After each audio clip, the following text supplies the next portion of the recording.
சித்திரை மாதம் 1ஆம் நாள்.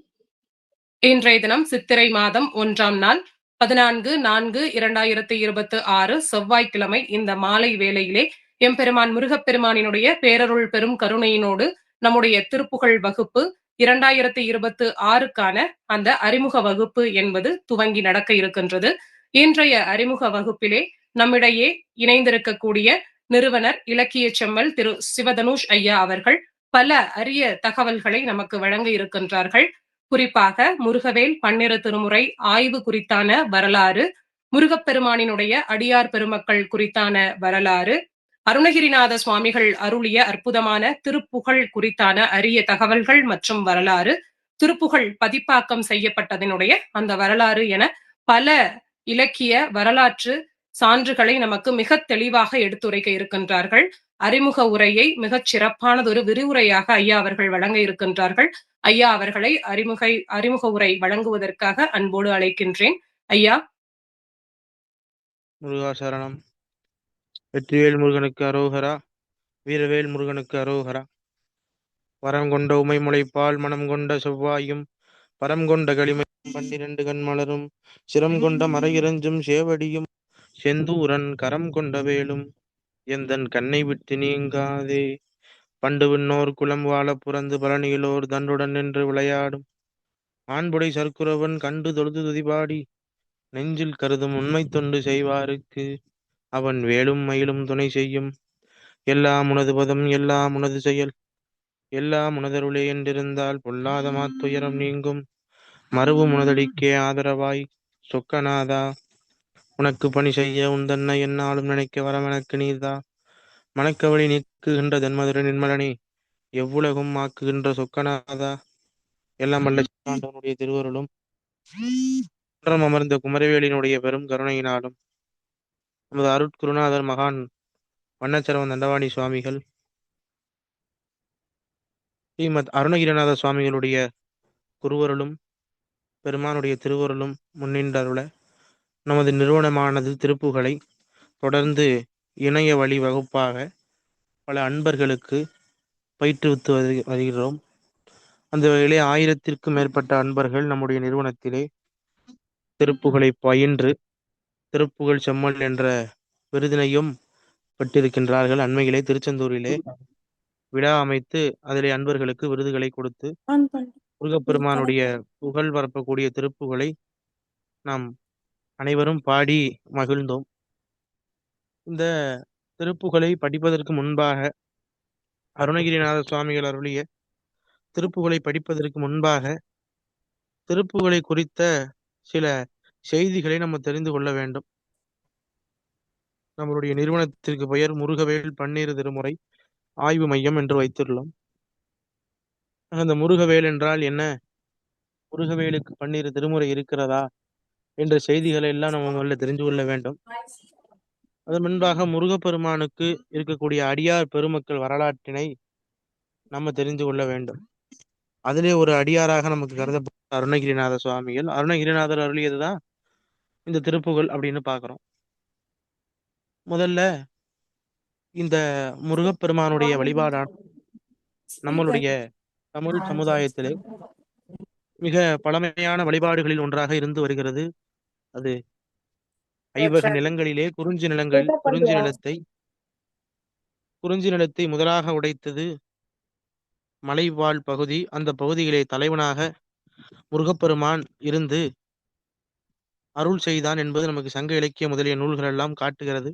அதில் வேலன் வெறியாட்டு முதலிய நிகழ்வுகளும் நமக்கு சான்றாக கிடைக்கிறது. அந்த வகையிலே பழம்பெரும் சமயமாக இந்த சைவ சமயம் இருந்து வந்த நிலையிலே முருகப்பெருமானை முழு முதற் கடவுளாக கொண்டு வழிபட வேண்டும் என்று பல அருளாள பெருமக்கள் இந்த மண்ணில் அவதாரம் செய்தொள்ளினார்கள். அதில் நம்முடைய போற்றுதலுக்குரிய மகான் அருணகிரிநாதர் முருகப்பெருமான் மீது ஏராளமான திருப்புகழ் பாக்களை பாடி மகிழ்ந்தார். அது மட்டுமல்ல, முருகன் அடியார்கள் என்று பட்டியலிட்டு நமக்கு 19ஆம் நூற்றாண்டிலே 2 புராண நூல்கள் எழுந்தருளி இருக்கிறது. அது எத்தனை அன்பர்களுக்கு தெரியும்னு தெரியல. முருகன் அடியார்களை குறித்ததே 2 புராண நூல்கள். கௌமாரர் புராணம் என்று ஒரு நூல், சேய்த்தொண்டர் புராணம் என்று ஒரு நூல்படி முருகன் அடியார்களை போற்றுவதற்கென்றே 2 புராண நூல்கள் எழுந்துள்ளது என்று நமக்கு வரலாற்றில இருக்கின்றது. அதிலே குறிப்பிடப்படக்கூடிய அடியார்களிலே ரொம்ப முக்கியமானவர் அருணகிரிநாதர் சுவாமி. இந்த அருணகிரிநாதர் திரு அருணை சொல்லக்கூடிய திருவண்ணாமலையிலே திரு அவதாரம் செய்கிறார். திருவண்ணாமலை நினைக்க முத்தி தருவது எம்பெருமான் அருணாச்சலேஸ்வரர் அபித உஜாம்பிகையோடு அந்த தலத்திலே அக்னி தலங்களிலே இந்த திருவண்ணாமலை வைத்து எண்ணப்படுவது பஞ்சபூத தலங்களிலே அக்னி தலமாக கருதப்படுவது இந்த திருவண்ணாமலை சேத்திரம். இந்த திருவண்ணாமலை சேத்திரத்திலே அருணகிரி என்பவர் பிறக்கின்றார். அவருடைய வினையின் காரணமாக அவர் முன்பு செய்துள்ள வினையின் காரணமாக இந்த பிறவியிலே அவர் சிற்றின்பத் துறையிலே எளியராக வாழ்கின்றார். சிற்றின்பம் என்பது விலை மாதர்கள் மேல மையல் கொண்டு அவர்கள் பின்பு வருது. அது அவர் செய்த வினையை போக்குவதற்காக இந்த உலகியலிலே அவர் போகத்தின் மீது அதிகமாக நாட்டம் கொண்டு தான் வைத்திருக்கக்கூடிய செல்வங்களை எல்லாம் அவர்களிடத்திலே கழிக்கின்றார். அதனுடைய விளைவாக அவருக்கு பல நோய்கள் ஏற்படுகிறது. அதுல குறிப்பாக சாமியே சொல்றார், எனை அடைந்த தம் முதலாக பல நோய்கள் அருணகிரிநாதருக்கு ஏற்படுகின்றன. திருவண்ணாமலையிலே எழுந்தருள் இருக்கக்கூடிய முருகப்பெருமான் 7 முருகப்பெருமானை நம்ம குறிப்பிட்டிருக்கிறோம். ஆனா எல்லாருக்கும் தெரிகிறது கம்பத்தரையனார் ஒரு முருகப்பெருமானுக்கு அங்கே பேர் காட்சி கொடுத்தாருன்னு பேர். அருணகிரிநாதருக்கு காட்சி கொடுத்தார். அதுல திருவண்ணாமலை கோயில் கோபுரத்திரையனார் என்ற ஒரு சுவாமி இருப்பார். வடவீதி சுப்பிரமணிய சுவாமி, அளவில் வடிவான பெருமாள் என்று ஒரு 7 பெருமாளை நம்முடைய வண்ணச்செல்வர் பாடுற அந்த பேர் லிஸ்ட் உங்களுக்கு அனுப்பி வைக்கிறேன். திருவண்ணாமலைக்கு போனோம்னா அங்க 7 முருகனுடைய சன்னதி இருக்கிறது. அந்த 7ஐயும் நம்ம சென்று பார்க்க வேண்டும். ஆக அதை நான் உங்களுக்கு அனுப்பி வைக்கிறேன். நீங்க எல்லாம் பார்த்துக்கங்க. திருவண்ணாமலைக்கு போறவங்களும் அந்த 7 சன்னிதானங்களை தரிசிச்சுட்டு வர வேண்டும். அடுத்த செய்தி, திருவண்ணாமலையில பிறந்த இந்த அருணகிரிநாதர் அவர் முன்வினை காரணமாக மாதர் மேலே மையல் கொண்டு பல நோய்களுக்கு ஆளாகி இறைவனுடைய திருவடி அடைய வேண்டும் என்று விரும்பி அவர் திருக்கோயிலுக்கு செல்கிறார். அங்கே திருக்கோயிலில் இருக்கக்கூடிய அர்ச்சகர்கள் என்ன செய்கிறார்கள் என்றால், அருணகிரிநாதர் உடல் முழுவதும் பல நோய்களோடு இறைவன் கோயில் கொண்டுள்ள திருக்கோயிலுக்கு சென்றதால் அவரை உள்ளே விட மறுத்து கோயிலை விட்டு விரட்டி அடிக்கிறார்கள். ஆக அருணகிரிநாதர் அப்பொழுது உணர்கிறார், நான் பாவம் செய்தவனாகவும் தவறான செயல்களிலே ஈடுபட்டதனால் எனக்கு இந்த நிலையை இறைவன் அருளினான் என்று எண்ணி அருணகிரிநாதர் வருந்துகிறார். அப்படி வருந்தி தன்னுடைய உயிரை மாய்த்து கொள்ள சுவாமி விரும்பி அந்த திருவண்ணாமலையிலே வடக்கு கோபுரத்திலே ஏறி தன்னுடைய உயிரை மாய்த்து கொள்ள அவர் விரும்பி அங்கிருந்து குதிக்கும் பொழுது எல்லாம் வல்ல முருகப்பெருமான் கோபுரத்து இளையனார் என்று பெயர் அந்த சுவாமி அவரை தாங்குறார். தாங்கி அருணகிரிநாதனுடைய இன்மை பயன் அவர் முற்பிறவிலே செய்த வினைகளை எல்லாம் நீக்கி அவருக்கு நல்ல உபதேசம் பல செய்தருளி தீட்சை முதலியவற்றையெல்லாம் செய்தருளி அருணகிரி என்ற திருநாமத்தையும் அவருக்கு சுவாமியிட்டு எம் புகழை தமிழால் திருப்புகழை பாடு என்று அவருக்கு அருள் புரிகின்றார். திருவண்ணாமலையில் இறைவனுடைய திருவருளை பெற்ற அருணகிரிநாத சுவாமி தலந்தோறும் சென்று திருப்புகழ் பாடல்கள் பலவற்றை பாடுகிறார். அதுல முதல்ல சுவாமி பாடின பாடலாக நமக்கு முத்தைத்தரு பக்தி திருநகை என்ற பாடல் நம்முடைய பெரியவங்க எல்லாம் சொல்லி கேள்விப்பட்டோம். அந்த பாடலை எல்லாம் வல்ல முருகப்பெருமான் அடியெடுத்து கொடுக்கிறார். அப்படி பாடிய அருணகிரிநாத சுவாமிகள் அடுத்தடுத்து ஒவ்வொரு தலங்களுக்கும் சென்று பாடிய பாடல்கள் இப்படி உருவானதுதான் திருப்புகழ். அருணகிரிநாத சுவாமிகளுடைய வரலாற்றை பலர் பலவிதமாக பேசுகின்றார்கள். நம்ம திருப்புகழ் படிக்க போறோம். அப்படி திருப்புகழ் படிக்கும் பொழுது அந்தந்த பாடலிலே சுவாமி தன்னுடைய வரலாற்றோடு தொடர்புடைய தன் வாழ்க்கையோடு பந்தித்திருக்கக்கூடிய நிலையெல்லாம் சுவாமி பதிவு பண்ணுவார். அதனை வைத்து நம்ம சுவாமி அருணகிரிநாதருடைய வரலாறை ஓரளவுக்கு புரிந்து கொள்ளலாம். திருப்புகழ்னா முருகப்பெருமானை நோக்கி அருணகிரிநாதர் பாடிய நூல். அருணகிரிநாதர் திருவண்ணாமலையில் பிறந்தார். அவர் முன்பு செய்த வினையின் காரணமாக விலைமாதர்கள் மீது மாயையாகிய விலைமாதர்கள் மீது நாட்டம் கொண்டார். பின்னர் இறைவனுடைய திருவருள் பெற்று அதிலிருந்து மீண்டு திருப்புகழை பாடினார். இறைவனுடைய புகழை பாடுவதற்கு திருப்புகழ் என்று பெயர். திருப்பாட்டி மனிதனை பாடுவது பாட்டு, இறைவனை பாடுவது திருப்பாட்டுன்னு பேர். சுந்தரமூர்த்தி சுவாமியினுடைய பாடல் திருப்பாட்டுன்னு பேர். நம்மை வழிபடும் அன்பின் பெரிய சிறப்புமிக்க அர்ச்சனை பாட்டேயாகும். ஆதலால் மண்மேல் எம்மை சுற்றமிழால் பாடுக என்றார் தூமறை பாடும் வாயார் என்பது தெய்வ சேக்கிலாருடைய வாக்கு. எம்பிரான் சுந்தரமூர்த்தி சுவாமிகளுக்கு திருவண்ணைநல்லூரிலே எழுந்தருளி இருக்கக்கூடிய அருட்துறைநாதர் எனும் கிருபாபுரீஸ்வரர் அடியெடுத்து கொடுக்கிறார். எம்மை பித்தா என்று பாடு, இந்த மண்மேல் எம்மை தமிழால் பாடுவது அதுதான் சிறந்த அர்ச்சனைன்னு இறைவன் சொல்றார். ஆக பாடக்கூடிய பணி என்பது பெரிய பணி. அருணகிரிநாதர் சொல்றாரே, பாடும் பணியை பணியாய் அருள்வாய்னு. அத்தகைய சிறப்புமிக்க இந்த திருப்புகளை அருணகிரிநாதர் பாடுகின்றார். கிட்டத்தட்ட 230 தலங்கள் ஒட்டி அருணகிரிநாதர் இந்த திருப்புகளை பாடியிருக்கிறார். இந்த திருப்புகளுக்கு என்ன சிறப்பு அப்படின்னா, திருப்புகளை படித்தால் இந்த வாழ்க்கையானது சிறக்கும். அதுதான் முக்கியமானது. பலருக்கு பலவிதமான பிரச்சனைகள் வாழ்க்கையில இருக்கும். பிரச்சனை இல்லாத வாழ்க்கை இல்லை, குறையில்லாத மனிதன் இல்லை. குறையில்லா மனிதன் அரை மனிதன்வாங்க. அப்படி பிரச்சனைகளும் குறைகளும் நம்முடைய வாழ்விலே இருந்த வண்ணம் இருக்கும். அவற்றையெல்லாம் போக்கக்கூடிய ஒரு பெரும் மருந்தாக நமக்கு இருப்பவைதான் அருணகிரிநாத சுவாமிகளின் திருப்புகள். இந்த திருப்புகளை படிக்கும் பொழுது நம்மளுடைய வாழ்வாகட்டும், நம்முடைய குடும்பமாகட்டும், நமது உறவினர்களாகட்டும் ஆகிய இத்தகைய சம்பந்தமுடைய அனைவருடைய வாழ்வும் நல்ல நிலை அடைய முருகப்பெருமான் அருள் புரிவான் என்று நமக்கு பெரியவர்கள் சொல்லுகின்றார்கள். திருப்புகள் படிப்பவரினுடைய மனத்தில் அருணகிரிநாத சுவாமிகள் இருப்பார் என்பது நமக்கு குறிப்பாக காட்டப்படுகிறது, கருதப்படுகிறது. இத்தகைய இந்த திருப்புகளை பாடிய அருணகிரிநாதர் இவரை தவிர்த்து இருக்கக்கூடிய முருகனடியார்களை பார்த்துட்டு பிறகு முருகவேல் 12 திருமுறையை பார்த்துட்டு இன்னைக்கு நம்ம வகுப்பு நிறைவு பண்ணலாம். முருகன் அடியார்கள் என்றால் நமக்கு தெரிந்தது அருணகிரிநாத சுவாமிகள். நம்ம அவரை பத்தி தான் படிக்க போறோம். அதனால அவர் வரலாறு இந்த அளவுக்கு தெரிஞ்சு கொண்டால் போதும். குமரகுரு சுவாமிகள் உங்களுக்கு தெரியும், நம்முடைய பாண்டி நாட்டிலே திருவைகுண்டத்திலே தென்புறமாக கைலாயம் என்ற பகுதியிலே பிறந்தவர். வாய் பேசும் திறனற்றவராக இருந்தவர். திருச்செந்தில் ஆண்டவரிடத்திலே சென்று அருள் பெற்று 5 வயதிலே கந்தர் கலிவன்பா என்ற நூலை இயற்றிய பெருமைக்குரியவர். மதுரை மீனாட்சி அம்மன் மீது பிள்ளைத்தமிழும், வைத்தீஸ்வரன் கோயில் வைத்தியநாத சுவாமி சன்னதியில் எழுந்தருளியிருக்கும் முத்துக்குமார சுவாமி மீது பிள்ளைத்தமிழும் பாடிய பெருமைக்குரியவர் இந்த குமரகுருபரர். பகலிக்கூத்தர் திருச்செந்தில் ஆண்டவர் மீது பிள்ளைத்தமிழ் பாடினார்.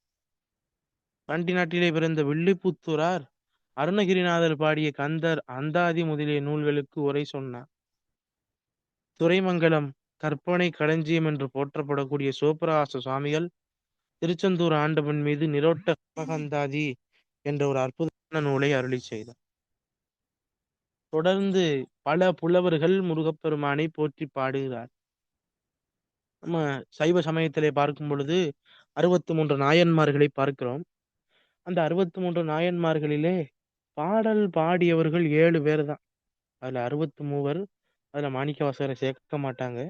மீதி உள்ள அடியவர்கள் 63. அந்த 63 பாடல் இறைவனை நோக்கி, எல்லாம் உள்ள முருகப்பெருமானை நோக்கி, சிவபெருமானை நோக்கி பாடல் பாடிய அன்பர்கள் எண்ணிக்கை மிக குறைவு.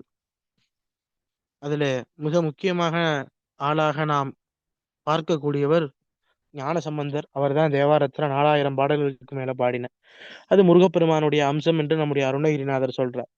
2வது திருநாவுக்கரசர், 3வது சுந்தரமூர்த்தி சுவாமிகள், 4வது திருமூலர், 5வது காரைக்கால் அம்மையார், 6வது சேரமான் பெருமாள் நாயனார், கேரளத்தை சேர்ந்தவர், சேர நாட்டு ராஜா சேரமான் பெருமாள் நாயனார், 7வது காஞ்சிபுரம் சிற்றரசராக இருந்தவர் ஐயடிகள் காடவர் கோன் என்பவர். ஆக இந்த 7 அடியார்கள் தான் பாடல் பாடியவர்கள். சைவ சமயத்துக்கு சிவபெருமானுக்கென்று தோத்திகள் பல பாடியவர்கள். ஒரு நாயன்மார்களில் 7 பேர். மொத்தம் சிவபெருமானுடைய திருமுறை ஆசிரியர்கள் 27 பேர். அதிலே 40க்கும் மேற்பட்ட நூல்கள் 11ஆம் திருமுறையில் உள்ளது. தேவாரம், திருவாசகம், திருமந்திரம், திருப்பலாண்டு, திருமந்திரம், 11 திருமுறை பிரபந்த மாலை, 12ஆம் திருமுறை சேக்கிழார் பெருமான் அருளிச் செய்த பெரிய புராணம். இப்படி சைவ திருமுறைகள் 12 விரிந்திருக்கும். அதே போல சிவகுமாரனான சிவஸ்வரூபம் பெற்றிருக்கக்கூடிய முருகப்பெருமானுடைய புகழை பல அடியார்கள் பாடியிருக்கிறார். நான் பெரிய பட்டியலே கொடுப்பேன். முருகப்பெருமானை பல அடியார்கள் பாடியிருக்கிறார். ஆக இவர்களை எல்லாம் ஒன்றிணைத்து ஒரு புராணம் பாட வேண்டும், இவர் பெருமையெல்லாம் இந்த உலகம் அறிய வேண்டும் அப்படின்னு நமக்கு திருப்புகளை எல்லாம் தேடி தொகுத்த. இப்ப நேர தணிகைக்கு வந்துருங்க. திருத்தணிகை. அங்கே வடக்குப்பட்டு சுப்பிரமணிய பிள்ளை என்ற ஒரு அன்பர் ஒரு கோர்ட்டில் முன்சீப்ல வேலை பார்க்கிறார். கோர்ட்டில் ஆங்கிலேயர்களுடைய ஆட்சி காலத்திலே அவர் கோர்ட்டிலே வேலை பார்க்கிறார். அப்படி எதிர்பாராத விதமாக ஒரு வழக்கொன்று அவருக்கு அன்று வருகிறது. விசாரிக்கும் பொழுது சிதம்பரம், அதாவது தில்லை, அங்கே இருக்கக்கூடிய தில்லைவாழ் அந்தன பெருமக்கள் ஒரு வழக்கு தொடுக்கின்றார். அந்த வழக்கின் மூலமாக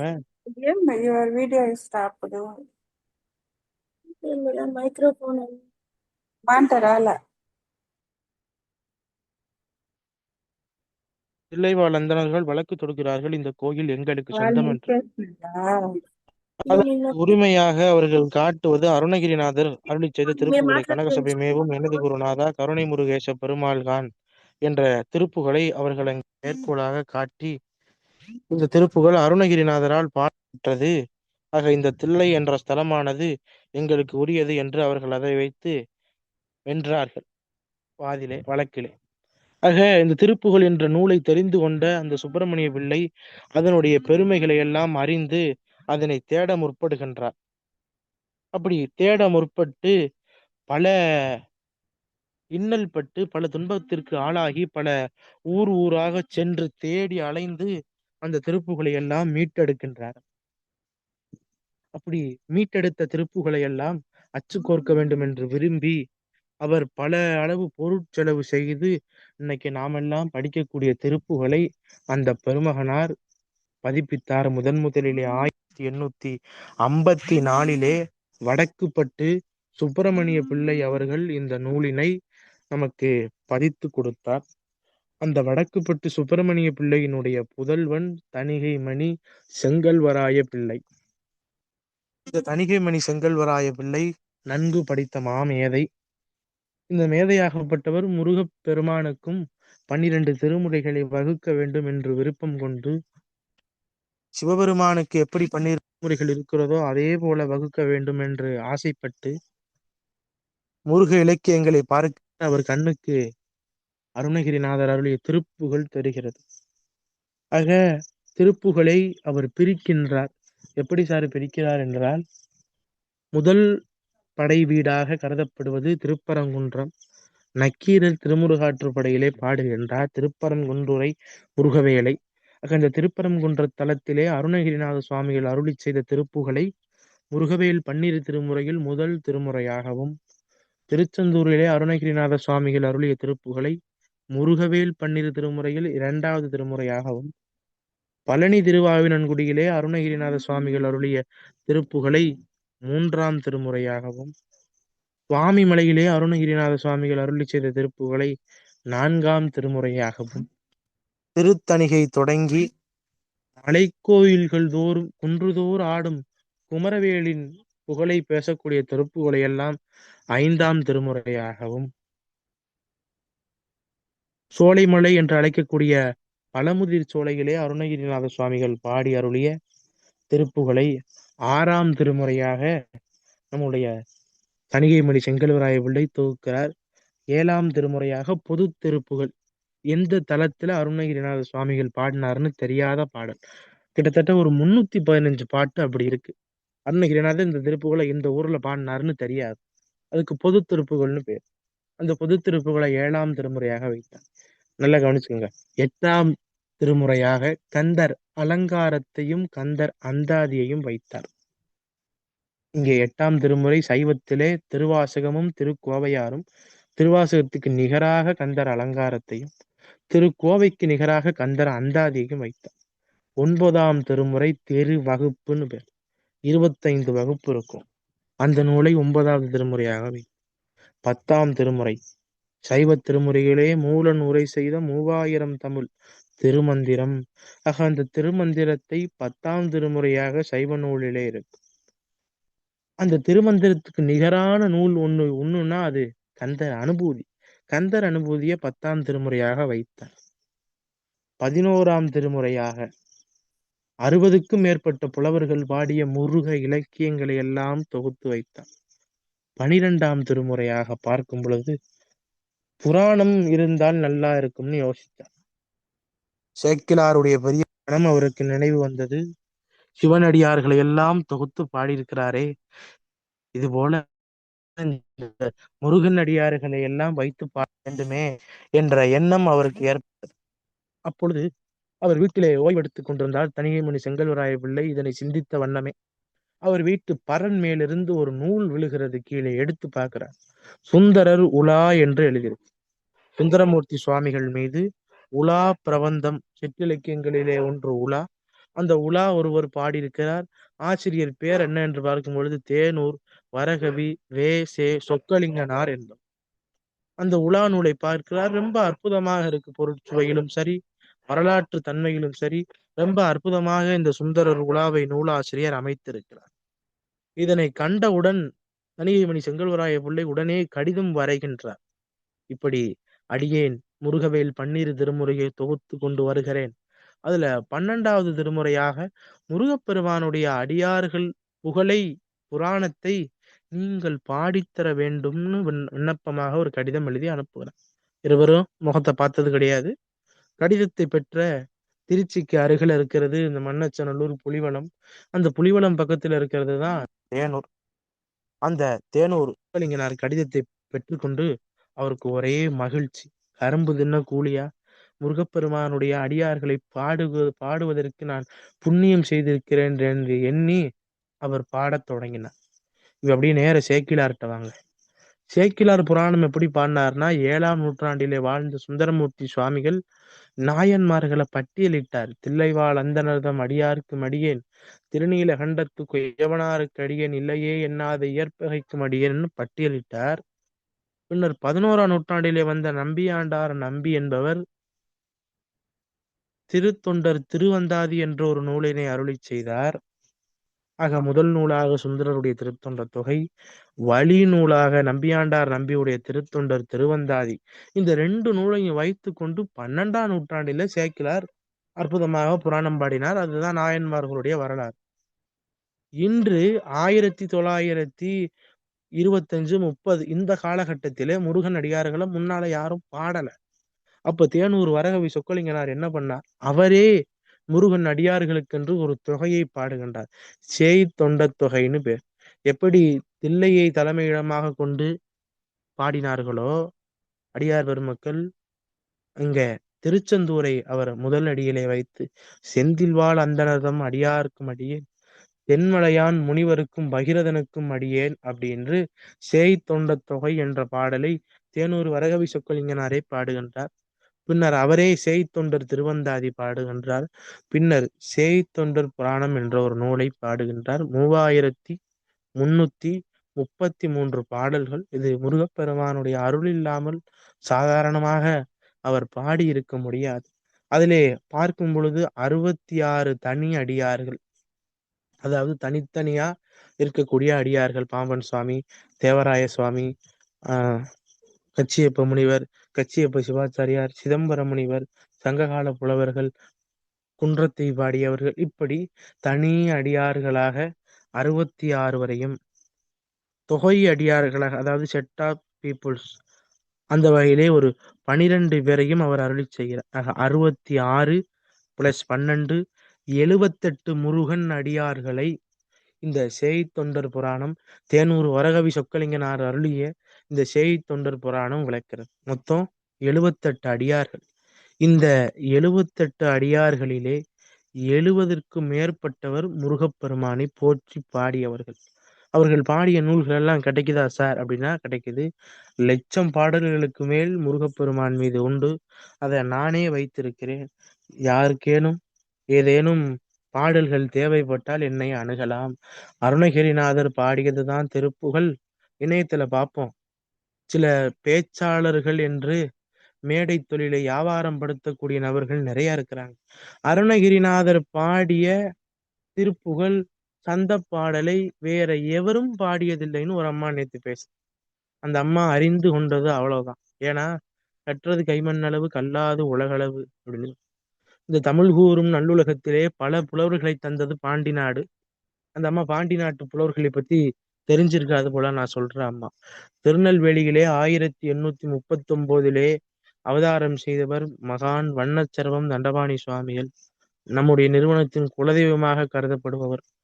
முருகப்பெருமான் மீது லட்சம் பாடல் பாடியவர் அவர் ஒருவரே.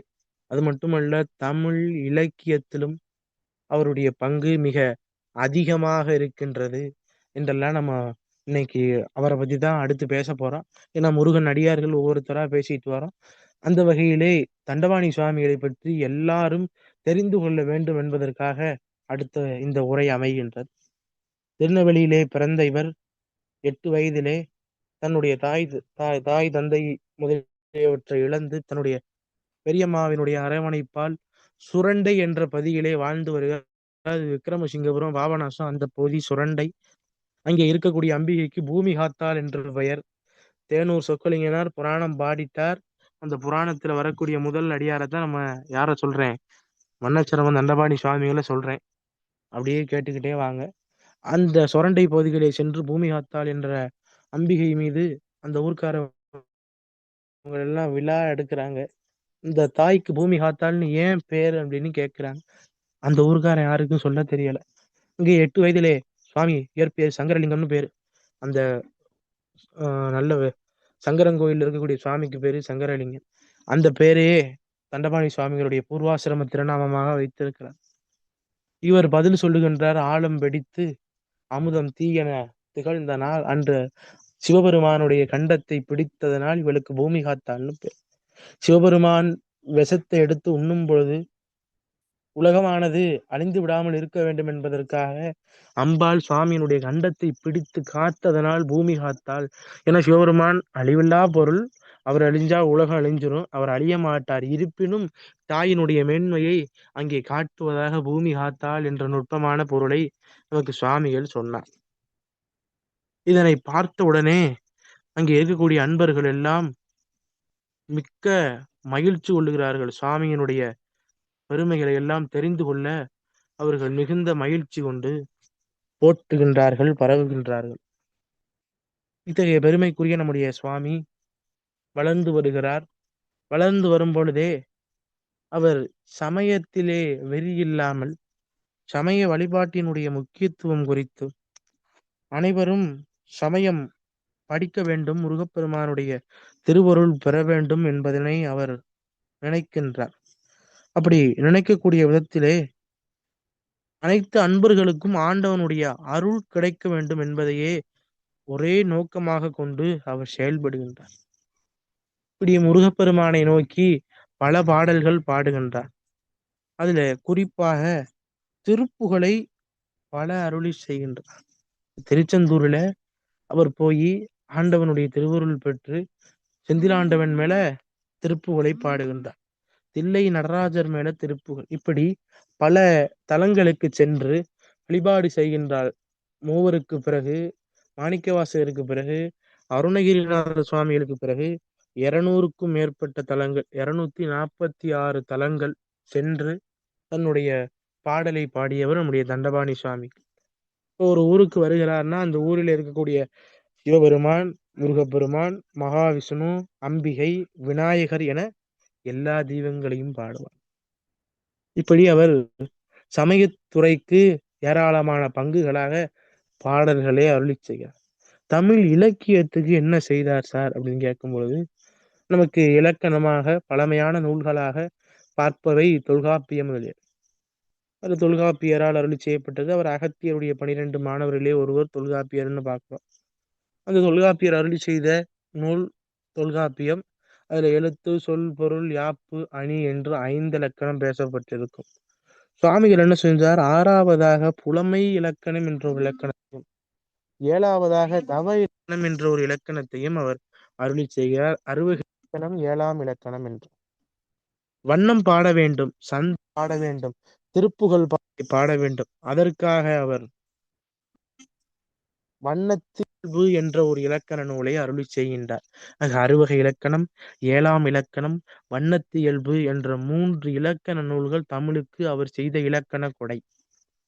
இலக்கியத்துக்கு என்ன சார் செய்தார் என்றால், தமிழ் படிச்சவங்களுக்கு தெரியும், தமிழ் பேராசிரியருக்கு தெரியும், சொற்பொழிவாளர்களுக்கு தெரியும். தமிழிலே சிற்றிலக்கியங்கள் 96 வகையாக சொல்லப்படுகிறது. அது பிள்ளைத்தமிழ், பரணி, கோவை, மாலை, உலா, அந்தாதி, இப்படி வந்துகிட்டே இருக்கும். பல்லு, கூடல், மாலை, ஊர் தொகை, நூல் தொகை, அந்தாதி, இப்படி கலம்பகம், இப்படி நிறைய வரும். இந்த 96 வகை சிற்றிலக்கியங்கள்ல 90க்கும் மேல பாடியவர் சுவாமி ஒருவர் தான். யாரேனும் முனைவர் பட்ட ஆய்வோ அல்லது யாரேனும் பல்கலைக்கழக கல்லூரியில ஆசிரியராக இருந்தால் என்னிடத்துல வகுப்பு முடியும் தொடர்பு கொள்ளுங்க. நான் உங்களுக்கு நூல்கள் தாரேன், தாராளமாக ஆய்வு பண்ணலாம். பிள்ளைத்தமிழிலே 5 நூல். சென்னை கந்தகோட்டத்தில் இருக்கக்கூடிய குமாரசாமி மீது, தேவகோட்டையில் இருக்கக்கூடிய முருகன் மீது, தில்லையில இருக்கக்கூடிய பாண்டிநாயகன் மீது பிள்ளைத்தமிழ், திருச்செந்தூரில் இருக்கக்கூடிய வள்ளிக்கு பிள்ளைத்தமிழ், இப்படி பிள்ளைத்தமிழ் நூல்கள் பாடுகின்றார். கோவை பாடுகின்றார், உலா பாடுகின்றார், திருப்புகளை ஏராளமான திருப்புகளை பாடுகின்றார். அதனாலே அவர் திருப்புகழ் சுவாமிகள் என்றும் அழைக்கப்படுகின்றார். அருணகிரிநாதர் எப்படி முருகப்பெருமானுடைய திருவருள் பெற்று திருப்புகழ் பாடினாரோ அதுபோலே மகான் வண்ணச்சரபரும் முருகப்பெருமானுடைய திருவருளும் அருணகிரிநாதருடைய குருவருளும் பெற்று அருணகிரிநாதருடைய மறு பிறவியாகவே சுவாமிகள் கருதப்படுவதால் அவர் அபர அருணகிரி என்றும் மகான் வண்ணச்சரபர் போற்றப்பட்டார். அப்படி அபர அருணகிரி என்று போற்றப்படக்கூடிய பெருமைக்குரியவராகவும் நம்முடைய சுவாமிகள் திகழ்ந்தருளினார். பல இடங்களுக்கு சென்று திருப்புகளை எல்லாம் பாடி பரவி தன்னுடைய 59வது வயதிலே பல நூல்கள் செய்து தமிழுக்கும் சமயத்திற்கும் மொழிக்கும் ஆங்கிலேயரின் கொடுமை முதலியவற்றை எல்லாம் எதிர்த்து ஆங்கிலேயர் அந்தாதி முதலிய நூல்களும் சமய சமரச பேதமின்றி தில்லை நடராஜனையும் பாடுவார், திருவரங்கம் ரங்கநாதனையும் பாடுவார், திருச்செந்தூர் முருகப்பெருமானையும் பாடுவார். ஒரு மனிதனாகப்பட்டவன் அவன் விரும்புவது வீடு பேறு. அந்த வீடு பேட்டிற்கு தடையாக இருப்பது இந்த சமய பூசல்கள் தான். ஆக ஆற்று நீரானது கடலில தான் சென்று சேரும். அதுபோல எந்த வகையில வேணாலும் வழிபடலாம். ஆக எந்த தெய்வமும் சிறுமைப்படுத்தக்கூடாது என்று சுவாமிகள் தன்னுடைய பாடல்களிலே வலியுறுத்துகின்றார். பெண் கல்வி முதலியவற்றிற்கு சாமி ரொம்ப முக்கியத்துவம் கொடுத்தார். தன்னுடைய மனைவியை பாட வைத்தார். இப்படி சுவாமிகளை பற்றி நிறைய பேசிக்கொண்டே போகலாம். இப்படி 19ஆம் நூற்றாண்டிலே வாழ்ந்த மாபெரும் புலவராக, அறிஞராக, முருகப்பெருமானுடைய திருவருள் பெற்றவராக வாழ்ந்தவர் வண்ணாச்சரவம் தண்டபாணி சுவாமிகள். அவர் முருகப்பெருமான் மீது பல திருப்புகழ் பாடல்களை பாடியிருக்கிறார். திருப்புகழ் சுவாமிகள் என்றே அழைக்கப்படுகின்றார். மேலும் விவரங்களுக்கு என்னை தொடர்பு கொள்ளவும். அடுத்து இன்னொரு முருகனடியாரை பத்தி பேசுவோம். நாகப்பட்டினம் நிறைய பேருக்கு தெரியும். ரொம்ப சிறப்பான தலம். கடல் நாகை காரோணம் மேவி இருந்தீர் என்று தேவாரத்திலே புகழப்பட்ட தலம். 63 அதிபத்தர் என்று ஒரு நாயன்மார் வாழ்ந்த தலம் அந்த நாகைப்பட்டினம். அந்த நாகைப்பட்டினத்திலே குமரன் கோயில் என்று சொல்லக்கூடிய பகுதி ஒன்று இருக்கிறது. முருகப்பெருமானுடைய அந்த கோயிலிலே அழகுமுத்து என்ற ஒருவர் காவலாளியாக வேலை செய்கின்றார். அதாவது மெய்காப்பாளனாக கோயிலை பார்த்துக்கிறனும்ல அந்த மெய்காப்பாளன் வேலை செய்கின்றார். ஒரு நாள் அசந்து தூங்கி விடுகின்றார் கோயிலுக்குள்ளே. அர்ச்சகர் அவரு எப்பயும் போல வெளியே அவர் வந்ததை பார்க்காம கவனிக்காம அவர் பூட்டிட்டு போயிறார். ஒரு கோயிலுக்குள்ளே இருந்து விடுகின்றார். சரி, அவருடைய பணி காவல் தானே, வெளியே நின்று காவல் காக்கணும். இன்னைக்கு உள்ளேயே இருக்கோமேனு உள்ளேயே இருப்பார். பெருமானுடைய அந்த கோயிலை வலம் வருவார். வலம் வந்த பிறகு அந்த வாகனங்கள் நிப்பாட்டக்கூடிய இடத்திலே அவர் படுத்து விடுவார். தாய் தந்தை எல்லாம் இருக்காது. தன்னுடைய நிலையை எண்ணி வருந்துவார். பள்ளிக்கூடம் போகாம, நம்ம 4 எழுத்து படிக்காம, இப்படி கோயில்ல அதுவும் இந்த கொசுக்கடியில இந்த இடத்துல வந்து நம்ம இப்படி இருக்கோமே, பெருமானுக்கு பணி செய்யக்கூடிய பணியாவது நமக்கு கிடைச்சிச்சேன்னா அவர் எண்ணிக்கொண்டே இருக்கிறார். அந்த நேரத்திலே, நள்ளிரவு நேரத்திலே அந்த திருக்கோயிலுக்குள்ளே ஒரு ஒளி எழும்புகிறது. அந்த ஒளியை கண்டு பெரு வியப்பு அடைகின்றார். யார் என்று பார்க்கும் பொழுது அங்கே வள்ளி தெய்வயானை சமேதராக சுப்பிரமணிய சுவாமி காட்சி தருகின்றார். அழகுமுத்து எம்மீது தமிழில் பாடுக என்று கேட்கிறார். சாமி, நான் பள்ளிக்கூடமே போனதில்லை, நான் எப்படி சுவாமி பாடுவேன்? எனக்கு பாட்டுன்னா என்ன தெரியும் சுவாமி? என்னுடைய திறத்தினை எல்லாம் நீ உரைக்க வேண்டும். என்னுடைய பராக்கிரமங்கள், முருகப்பெருமானுடைய வீர தீர செயல்களை எல்லாம் நீ பாட வேண்டும்னு சுவாமி அவர்கிட்ட கட்டளையிடுறார். சாமி, நான் என்ன செய்வேன்னு தெரியாது அப்படின்னு வேண்ட, அங்கே இருக்கக்கூடிய நாகாபரண விநாயகர் உடைய திருவருள் பெற்று நீ பாடுக என்று முருகப்பெருமான் அருள் செய்து, அவருக்கு உபதேசம் முதலியவை எல்லாம் செய்து, அவருடைய நாவிலே ஓம்காரம் என்ற பிரணவத்தையும் எழுதி பாடச் சொல்லுகின்றார். இந்த நூலுக்கு பேர் என்ன தெரியுமா? திறப்புகள்னு பேரு. முருகப்பெருமானுடைய திறம், வலிமை, ஆற்றல், பராக்கிரமம்னு பேரு. இவற்றை எல்லாம் போற்றி பாடுவதனால் திறப்புகள்னு பேரு. சார், இந்த வரலாறு உங்களுக்கு எப்படி சார் தெரியும்னா, இப்ப கேள்விப்பட்டிருப்பீங்க, கவிஞர் கடற்கரை மத்த விலாசம்னு ஒருத்தர் இருப்பார். கடற்கரை மத்த விலாச அங்கதம். அவர் எதுக்கு சொல்றேன்னா, அவர் 17ஆம் நூற்றாண்டிலே வாழ்ந்த புலவர் தான் இந்த அழகுமுத்து புலவர். இவருடைய வாழ்க்கை வரலாற்று செய்தியை ஆனந்தரங்கம் பிள்ளை என்றவர் நாட்குறிப்பாக எழுதி வைத்திருக்கிறார். நாட்குறிப்புல யாரும் பொய்யான தகவலை பதிவு பண்ண முடியாது. ஆக அந்த ஆனந்தரங்கம் பிள்ளையுடைய நாட்குறிப்பு கடற்கரை மத்தவிலாச அங்கதம் என்பவர் வெளியிட்டிருக்கிறார். 10 வால்யூம், 5000 ரூபாய் விலை. அழகுமுத்து புலவர் வரலாறு நீங்க அதுல பார்க்கலாம். இப்படி அழகுமுத்து புலவர் பாடியது, அவருடைய வம்சாவளியிலே வந்தவர்கள் பதிப்பித்தது. 1910 அந்த நூலை பதித்திருக்கிறார்கள். திருவருள் பெற்ற அழகுமுத்து புலவர் பாடிய பாடல் சென்ற ஆண்டு அடியனுக்கு கிடைத்தது. மூல பாடல் மெய்கண்ட வேலவர் மீது திறப்புகள், மெய்கண்ட வேலவர் மீது சதகம், மெய்கண்ட வேலவர் மீது வண்ணம். அங்கே நாகையில எழுந்தருள் இருக்கக்கூடிய முருகப்பெருமான் மீது அவருடைய பெயர் மெய்கண்ட வேலவர். அவர் மேல திறப்புகளும் வண்ணமும் சதகமும் என்ற 3 நூல்களை அவர் அருளி செய்தார். அந்த 3 நூலும் 1910ஆம் ஆண்டு அழகுமுத்து புலவர் வழிவந்த வம்சத்தினரால் பதிக்கப்பட்டு இருந்தது. அதற்கு பிறகு யாரும் அதனை பதிப்பிக்கவில்லை. அடியேன் பெரும் சிரமப்பட்டு அந்த நூலை சென்ற ஆண்டு பதிப்பித்து வெளியிட்டேன். இந்த ஆண்டும் அந்த நூலாகப்பட்டது மறுபதிப்பு கண்டது. இது பெருமானுடைய திருவருள். அந்த அழகுமுத்து புலவர் பாடிய நூல் தேவையுள்ளோர் எனக்கு தனியாக தகவல் தருக, நான் உங்களுக்கு நூல் அனுப்பித்தரேன். அது ஒரு செய்தி. முருகன் எப்படியெல்லாம் வாழ்வில் விளையாடுறான்னு பாருங்க. அடுத்து திருச்செந்தூருக்கு நேரம் வாங்க போவோம். திருச்செந்தூரிலே இருக்கக்கூடியவன் செந்திலாண்டவன். அவன் கருணை கடல். அவனுடைய கருணையை இதுதான்னு சொல்ல முடியாது. ஏன்னா எந்தூர் முருகன் ஆனாலும் செந்தூர் முருகன் ஆவான்னு சொல்லுவாங்க. அப்படி கருணைக்கும் அருளுக்கும் அன்புக்கும் பொருளுக்கும் எல்லாவற்றிற்கும் உரிய சுவாமின்னா செந்திலாண்டவன் தான். நீங்க செந்திலாண்டவன் இடத்துல போய் எதுவும் கேட்க வேண்டாம். நீங்க அவனிடத்துல போய் செந்தூர் மண்ணை மிதிச்சாலே போதும், உங்களுடைய மனதிலே இருக்கக்கூடிய குழப்பங்கள் எல்லாம் நீங்கும். நீங்க செந்தில் ஆண்டவன் இடத்துல போயிட்டீங்கன்னா உங்களுக்கு எது தேவையோ அது கொடுக்கப்பட்டு விட்டது என்று நினைக்கிறேன். நீங்கள் திருச்செந்தூருக்கு சென்று விட்டு வீட்டுக்கு வரும்பொழுது இதெல்லாம் பொய் கிடையாது. எவனோ யூடியூப்ல பேசுற மாதிரி நான் பேச மாட்டேன். இதெல்லாம் ஒண்ணு நான் அனுபவிச்சுதான் நான் உங்கள்ட்ட பேசிட்டு இருக்கேன். ஏதேனும் ஒரு குழப்பத்தோடு நம்முடைய வாழ்க்கையில பயணிக்கின்றோம். அது ஆண்டவனிடத்திலே நம்ம சென்று ஆண்டவனிடத்திலே நம்ம சென்று அவனிடத்துல சொல்லும் பொழுது அவன் சரியான ஒரு உபாயமாக, ஒரு வழியாக அவன் காட்டுவான். அது எனக்கு பட்டிருக்கிறது. பல இடங்கள்ல இந்த தொண்டர்களை குறித்தெல்லாம் நான் நிறைய ஆய்வு செய்திருக்கிறேன். முருகன் அடியார்கள் வாழ்ந்த ஒவ்வொரு ஊருக்கும் நான் சென்று அவர்கள் இருந்த இருப்பிடம், அவர்கள் பாடிய நூல்களை எல்லாம் சேகரிப்பதில் நான் ஆர்வமுடையவனாக இருப்பதனால் எனக்கு செந்தூரினுடைய பெருமையும் செந்திலாண்டவனுடைய திருவருளும் அடியேன் பெற்றவனாக இருந்து ஒன்னு சொல்றேன். 15ஆம் நூற்றாண்டிலே திருச்செந்தூரிலே அந்தணர்களால் பூஜிக்கப்பட்ட தலம். அவர்கள் திரிலோக சுதந்திரர்கள் என்று அழைக்கப்படுவார்கள். 2000 அந்தணர்கள் செந்தில் ஆண்டவனை பூஜித்தார்கள். அந்த மரபிலே வந்தவருக்கு பேரு வென்றிமாலை கவிராயர். வென்றிமாலைன்னு பேர். அந்த வென்றிமாலை என்ன பண்ணார், ஒழுங்கா வேதாகமும் படிக்க முடியல, கல்வியும் இல்லை. அதனால என்ன செஞ்சாங்க, செந்திலாண்டவனுக்கு நெய்வேத்தியம் வைக்கக்கூடிய பணியை செய்யணும் அவருக்கு கொடுத்துட்டான்.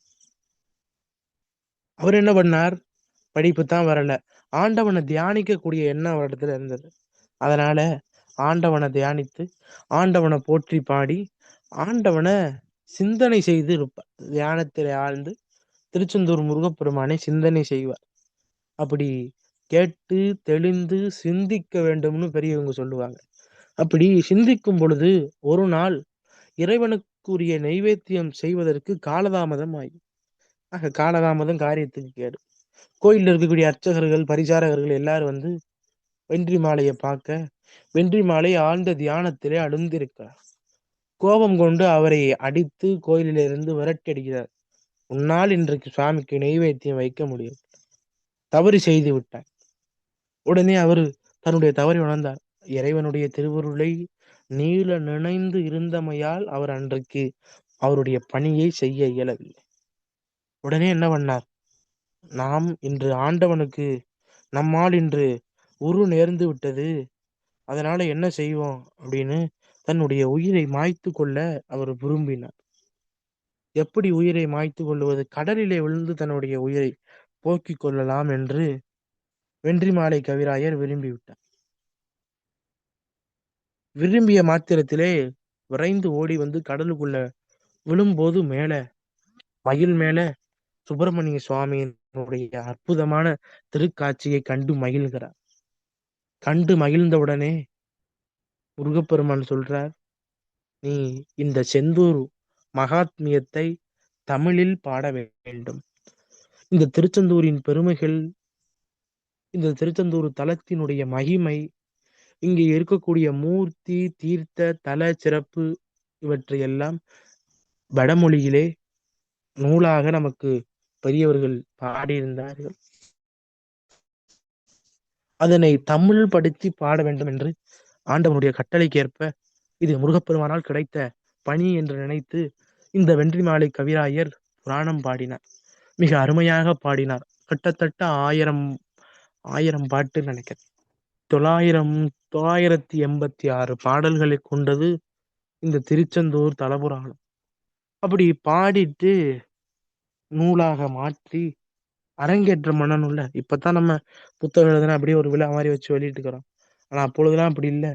ஒருவன் நூல் செய்தால் அதனை அரங்கேற்றம் பண்ண வேண்டும். அதற்கு புலவர்களை எல்லாம் அழைத்து அதற்கு ஒரு விழா ஏற்படுத்தி அங்கே எழுந்தருளிருந்து ஆசிரியர்கள், சான்றோர்கள், மக்கள்கள் அனைவரையும் ஒன்று திரட்டி பாடல் எழுதியவன் புராணம் பாடினவன் வாசிக்கணும், எதிரிலே உள்ளவன் கேள்வி கேட்கணும், அந்த கேள்விக்கு பதில் சொன்னாதான் என்னுடைய நூல் நல்ல நூல் என்று உலகம் ஏத்துக்கொண்ட காலம் ஒரு காலம். இப்போ அப்படி கிடையாது. புக் ரெடி பண்ணி ஆன்லைன்ல நம்ம வித்துறோம், கொரியர் பண்றோம். தனியா இதுக்குன்னே ஒரு பெரிய விழா எடுத்து 50 நூல் 60 நூல்லாம் வெளியிடுற ஆள்கள் எல்லாம் நம்ம பார்த்ததுண்டு. அப்படி அந்த காலத்துல கிடையாது. அரங்கேற்றம் பண்ணணும், அதுக்கு அந்த இடத்துக்காரங்க ஒத்துக்கிறணும், அவங்களுடைய ஆதரவு இருக்கணும். இவருடைய நூல் திருச்செந்தூர் தலபுராணம் பாடியிருக்கேன்னு கொண்டு போனார். அங்க உள்ளவங்க எல்லாம் என்ன செஞ்சாங்க, ஏற்கனவே ஒரு மடப்பள்ளியில இறைவனுக்கு உண்டான நெய்வேத்தியமே சரியாக உன்னால் கொடுக்க முடியவில்லை, நீயா செந்தூருக்கு தலபுராணம் பாடினா என்று அவரை மீண்டும் அடித்து துன்பப்படுத்துகிறார். மடைப்பள்ளியில் வேலை செய்தவன் எப்படி எப்பா கவிஞனாக மாற முடியும், எப்படி செந்தூர் புராணத்தை தமிழில் பாட முடியும் என்று கடிந்து மேலும் அவரை துன்பப்படுத்த, இனியும் இந்த உலகில் நாம் வாழக்கூடாது என்று எண்ணிய வென்றிமாலை கவிராயர் விரைந்து சென்று எழுதிய ஏட்டுச்சுவடிகள் அனைத்தையும் கடலில் வீசிவிட்டு தன் இன்னுயிரை முருகப்பெருமானுடைய திருவடிக்கு காணிக்கையாக்கி, திருச்செந்தூர் மகாத்மியமானது கடலிலே மிதந்து இலங்கைக்கு போனது. அந்த நேரம் அந்த பகுதி முழுவதும் கொடிய நோயானது வாட்டி இருந்தது. இந்த ஏடுகளை அங்கே இருந்த பெரியவர் ஒருவர் கண்டெடுத்து தன்னுடைய வீட்டிலே சேகரித்து வைத்தார். நல்லா கவனிச்சு பாருங்க எப்படிப்பட்ட நிகழ்வு நடக்குது. அந்த ஏடுகளை எல்லாம் எடுத்து அவர் தன்னுடைய வீட்டிலே வைத்தார். வைத்த சில நாள்களிலே அந்த பகுதி, அந்த ஊர் முழுவதும் பரவி இருந்த நோய் நீங்கியது. இதெல்லாம் இந்த ஓலை வந்த பிறகுதான், இந்த ஓலைச்சுவடி வந்த பிறகுதான் என்று அந்த ஊர் மக்கள் எல்லாம் நம்பி அந்த வீட்டுல பெரியவர் வைத்திருக்கிற ஏடை எடுத்து பார்க்கும் பொழுது அதுல வென்றிமாலை கவிராயர் அருளிய திருச்செந்தூர் தலபுராணம் அப்படின்னு இருந்தது. பார்த்த உடனே அவங்க ஆச்சரியப்படுறாங்க. செந்திலாண்டவனுடைய கருணை, இந்த தலபுராண நூலானது, செந்தில் மகாத்மியம் கூறக்கூடிய இந்த நூலினுடைய பெருமை, அந்த நூலினுடைய ஆற்றல் இந்த பகுதியிலே பெற்றதனால் இந்த தலம் புனிதமானது, இங்கே உள்ள நோய் முதலியவை எல்லாம் நீங்கியது. அங்க உடனே இதை உரியவரிடத்திலே ஒப்படைக்க வேண்டும்னு திருச்செந்தூருக்கு அங்கிருந்து கிளம்பி வரான். திருச்செந்தூரிலே இங்கே செந்தில் வாழ அந்தணர்கள் இருக்கிறார்கள். வென்றிமாலை கவிராயர் இறைவன் திருவடி அடைந்து விட்டார். இவர் வந்து, ஐயா இந்த மாதிரி நாங்க இலங்கையில இருந்து வருகிறோம். எங்கள் பகுதியிலே விஷக்காய்ச்சலும் கொடிய ஜுரங்களும் பலரினுடைய உயிரை பறித்தது. ஆனால் இந்த ஏடானது எனக்கு சென்ற மாதம் கிடைத்தது. இதனை எடுத்து எங்கள் வீட்டிலே வைத்து நாங்கள் வழிபட்டு வந்தோம். எங்கள் ஊர் முழுவதும் நோய் நீங்கியது ஐயா. பார்க்கும் பொழுது செந்தில் புராணம் என்று இருந்தது. உங்களிடத்திலே கொடுக்க வந்துள்ளோம். பார்த்த உடனே செந்தில் வாழ் அந்தணர்கள் அனைவரும் கண்களில் கண்ணீர் வந்தது. வென்றிமாலை கவிராயர் திருவருள் பெற்றவரை நாம் அவமானப்படுத்தியது தவறு என்று வருந்தி எல்லாம் உள்ள இறைவனிடத்திலே மன்னிப்பு வேண்டி அவர் அருளி செய்த அந்த நூலினை எடுத்து திருச்செந்தூர் முழுவதையும் வலம் வருகின்றார். அப்படி வலம் வந்து வழிபாடு செய்து செந்திலாண்டவனுடைய பெருமையும் அந்த திருச்செந்தூர் மகாத்மியத்தினுடைய பெருமையும் உலகறியச் செய்தார். தொடர்ந்து அந்த நூல் பதிப்பானது. இந்த இந்து சமய அறநிலையத்துறை வருவதற்கு முன்பாக தேவஸ்தானங்கள் திருச்செந்தூரை முதலிய பெருங்கிய கோவில்கள் எல்லாம் தன்னுடைய கட்டுப்பாட்டிலே வைத்திருந்தது. அப்படி 1940ஆம் ஆண்டு திருச்செந்தூர் புராணமானது உரையுடன் வெளிவந்தது. அதற்கு பிறகு சரியான நபர்கள் சரியான முறையிலே, ஏன்னா நூல் யார் வேணாலும் வெளியிடலாம், நல்ல முறையிலே உரிய செய்தி, உண்மை செய்தி, மூல நூலிலே இருக்கக்கூடிய செய்திகளை வெளியிடக்கூடிய பதிப்பாக எந்த பதிப்பும் அடியேன் அறியவில்லை, அடியேன் கண்ணில் படவில்லை. இது பெரிய குறையாக எனக்கு இருந்தது. இதனை எல்லாம் போக்கும் பொருட்டு பல பொருள் செலவு செய்து இது சென்ற 12ஆம் தேதி உங்களுக்கு முன்பாக திருப்புகழ் படித்த அன்பர்களுக்கு திருப்புகழ் செம்மல் என்று விருது கொடுத்தோம். அந்த விழாவிலே திருச்செந்தூர் புராணம், திருச்செந்தூர் முருகப்பெருமான் மீது பாடப்பெற்ற பிள்ளைத்தமிழ் ஆகிய 2 நூல்களையும் உரையோடு வெளியிட்டிருக்கிறோம். செந்திலாண்டவனுடைய திருவருளால் இன்று கிட்டத்தட்ட 70 ஆண்டுகளுக்கு பிறகு, 40, 60, 80, 85 ஆண்டுகளுக்கு பிறகு அந்த நூலுக்கு உயிர் கொடுத்துள்ளோம். அத்தகைய சிறப்புக்குரிய நூல், பாராயணம் செய்யக்கூடிய நூலாக அந்த செந்தில் புராணம் இருக்கிறது. நோய்கள் முதலியவற்றை எல்லாம் நீக்கக்கூடிய பன்னீர் இலையினுடைய மகிமைகள் எல்லாம் உரைக்கக்கூடிய நூல் அந்த செந்தில் புராணம். செந்திலினுடைய சிறப்பு, வள்ளி தெய்வானையினுடைய சிறப்பு, அங்கே இருக்கக்கூடிய உற்சவ சிறப்பு முதலியவற்றை எல்லாம் காட்டக்கூடியது இந்த செந்தில் புராணம். இதெல்லாம் எதுக்காக சொல்றேன்னா, முருகன் அடியார்களுடைய வரலாறு நீங்க தெரிஞ்சுக்கிறணும். இன்னும் முருகன் அடியார்கள் பேர் சொல்லுங்கன்னா அருணகிரிநாதர், பாம்பன் சுவாமி, குமரகுரு சுவாமி இவங்களே சொல்லிக் கொண்டு இருக்கக்கூடாது. ஏன்னா நமக்கு காட்டப்படக்கூடிய அடியார்களுடைய எண்ணிக்கை 78 முருகன் அடியார்கள் இருக்கிறார்கள். அவர்களுடைய பட்டியல் அனுப்புகிறேன். நான் முன்னர் சொன்ன சேய்த்தொண்டர் புராணம் என்ற நூலிலே 78 முருகன் அடியார்களுடைய வரலாறு குறிப்பிட்டிருக்கும். அந்த 78 முருகன் அடியாருடைய வரலாற்றினை புராண நூல் மூலத்திலே இருந்து செய்யுளிலே இருப்பதை அடியேன் உரைநடையாக எழுதியுள்ளேன். அதாவது கதை வடிவிலே ஒரு அடியாருடைய வரலாறு 5 பக்கம் அல்லது 6 பக்கம் இந்த அளவிலே கதை வடிவாக அதனை எல்லாம் எழுதி 12ஆம் தேதியும் வெளியிட்டேன். போன ஆண்டு பங்குனி உத்திரத்துக்கு 2 பதிப்பு, கிட்டத்தட்ட ஒரு 5000 நூலுக்கு மேல அந்த செய்தொண்டர் புராண உரைநடையானது பல அன்பர்கள் வாங்கி நம்ம இடத்துல படித்திருக்கிறார்கள். பழைய மாணவர்கள் எல்லாம் வச்சிருப்பீங்க. புது மாணவர்கள் தேவை என்றாலும் அடியானிடத்துல தெரிவிங்க, உங்களுக்கு அனுப்பி வச்சது. நூலினுடைய விலை 250 ரூபாய் தான். அந்த அளவுக்கு தான் போட்டிருக்கிறோம். அதுல அடியார்களுடைய வரலாறு, அவங்களுடைய சிறப்புகள் எல்லாமே பதிவு பண்ணியிருப்போம். இப்படி இன்னைக்கு அழகுமுத்து புலவருடைய வரலாறு பார்த்து தெரிஞ்சுக்கிட்டோம் ஓரளவு. அவர் நாகப்பட்டினத்திலே பிறந்தவர், கோயிலிலே மெய்காப்பாளாக இருந்தவர், மெய்காவலாளியாக. அவருக்கு முருகப்பெருமானுடைய திருவருள் பெற்று திறப்புகள் என்ற நூலும், மெய்கண்ட வேலாயுத சதகம் என்ற நூலையும் பாடினார். வண்ணச்சர்வன் தண்டபாணி சுவாமிகள் முருகப்பெருமான் மீது பல நூல்களை பாடினார். திருப்புகழ், வண்ணம், பாமாலை, உலா முதலிய பல நூல்களை பாடினார் என்று பார்த்தோம். வென்றிமாலை கவிராயர் என்பவர் திருச்செந்தூருக்கு தலபுராணம் முதலியவை பாடினார் என்று பார்த்தோம். பகழி கூத்தர் பாண்டி மண்டலம், ராமநாடு பகுதி, சதுர்வேத மங்கலம் என்ற பகுதியிலே பிறந்தவர். அவர் வைணவ சமயத்தை சார்ந்தவர். உடலிலே 16 இடங்களிலே திருமண் இட்டு கொண்டிருக்கக்கூடியவர். அவர் முருகப்பெருமானுடைய திருவருள் பெற்று அற்புதமாக செந்திலாண்டவன் மீது பிள்ளைத்தமிழ் பாடி பேராதரவடிக்கும் அடியார்தம் பிறப்பை ஒழித்து அருள் செய்யக்கூடிய அருளாளனாக செந்திலாண்டவன் திகழ்கின்றான் என்று பாடி. இந்த வைஷ்ணவர் நள்ளிரவு தூங்குகின்றார். கடுமையான வயிற்று வலி வருகிறது. பெருமாளைத்தான் சொல்லுவார். பெருமாளை தவிர வேற ஒன்றும் தெரியாதவங்க. அந்த நேரம் முதியவர் வடிவிலே ஒருவர் வந்து சீட்டு ஒண்ணு கொடுக்கிறார். சிவபெருமான் 2 பேருக்கு சீட்டு கொடுத்தார். மதுரையிலே பாணபத்திரனுக்கும் தில்லையிலே உமாவதி சிவத்திற்கும் சீட்டு கொடுத்தார். பெற்றான் சாம்பனுக்கு முத்தி கொடுன்னு, பாணபத்திரனுக்கு சேரமான் பெருமாள் இடத்திலே பொருள் வாங்கிட்டு வான்னு சீட்டு கொடுத்தார். அதுபோல முருகப்பெருமான் சீட்டு கொடுக்குறான் பகலி குத்தனுக்கு. உன்னுடைய வயிற்று வலி நீங்கும், எம் மீது பிள்ளை தமிழ் பாடு அப்படின்னு உள்ள அந்த சீட்டுக்குள்ள பன்னீர் இலை விபூதியை வைத்து செந்திலாண்டவன் அனுப்புறான். இதனை பார்த்ததும் இந்த வயசுல ஒரு முருகனா பிள்ளை தமிழா நம்மளான அந்த கடிதத்தை பார்க்கிறார். முருகப்பெருமானுடைய திருவருளை உணர்கிறார். விபூதியை அள்ளுகின்றார். உடலிலே 16 இடங்களிலே தூளமாக அணிகிறார். திருச்செந்தூருக்கு வரைகின்றார். பிள்ளை தமிழை பாடுகின்றார். அரங்கேற்ற அங்கே இருக்கக்கூடிய அந்தணர்கள் மறுக்கிறார். நீ வைஷ்ணவன், நீ எப்படி பிள்ளை தமிழ் பாட, அதை எப்படி நாங்க ஏத்துக்கிறோம்? இந்த சமய காழ்ப்பு பன்னெடுங்காலமாக நம்முடைய திருக்கோயில்களிலும் நம்முடைய மக்கள் மனதிலும் இருந்தது. இந்த சமய காழ்ப்பு ஒருவனுக்கு நல் நிலையை தருமானா தராது. அறியாமையினுடைய வெளிப்பாடு தான் இந்த சமய காழ்ப்பு. அப்ப என்ன பண்ணார்? நீ ஏத்துக்கலைன்னா ஒன்றும் பிரச்சனை இல்லை, ஆண்டவன் ஏத்துக்குருவான். ஏன்னா எனக்கு சீட்டு கொடுத்தவன் ஆண்டவன்.